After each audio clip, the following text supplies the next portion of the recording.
আমি রাজাকার হিসাবে চিহ্নিত হতে আরো বেশি প্রাউড ফিল করব। জামাতকে যদি আপনি রাজাকার বলেন, আমি মনে করি যে এখন এই রাজাকার দেশের প্রকৃত বন্ধু। আমি সেই রাজাকার হতে কোনো আপত্তি নাই।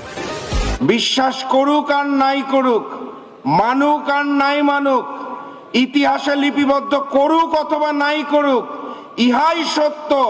নতুন বাংলাদেশ, নতুন স্বাধীনতার পিছনে যাদের সবচেয়ে বড় অবদান ছিল তার নাম ইসলামী ছাত্র শিবির। তারা ইসলামী ছাত্র শিবিরকে স্বাধীনতা বিরোধী বলেছে, রক কাটা বলেছে, গুপ্ত বলেছে, কিন্তু প্রমাণ করেছে রাজনৈতিক পরিবর্তনের পর সত্য উদ্ভাসিত হয়েছে। 4টি পাবলিক বিশ্ববিদ্যালয় এবং জনগণ তাদেরকে প্রত্যাখ্যান করে প্রমাণ করেছে তোমাদের সব মিথ্যাচার হচ্ছে, মিথ্যা, অসত্য, বিভ্রান্ত। বাংলাদেশের টেকনাফ থেকে তেতুলিয়া, রূপসা থেকে পাথুরিয়া, তামাবিল থেকে বাংলা পাট পর্যন্ত প্রতিটি ঘরে ঘরে ইসলামী ছাত্র শিবিরের জনশক্তি তৈরি হয়েছে।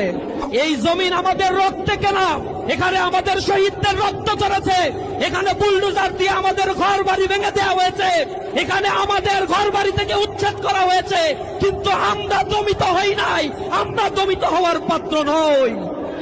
এ বাংলাদেশের স্বাধীনতার পরবর্তী ইতিহাস সাক্ষী।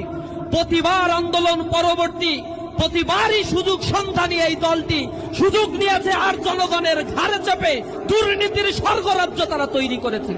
উষার দুয়ারে হানি আঘাত, আমরা আনিব রাঙা প্রভাত, আমরা টুটাবো তিমির রাত, বাধার বিন্দাচল।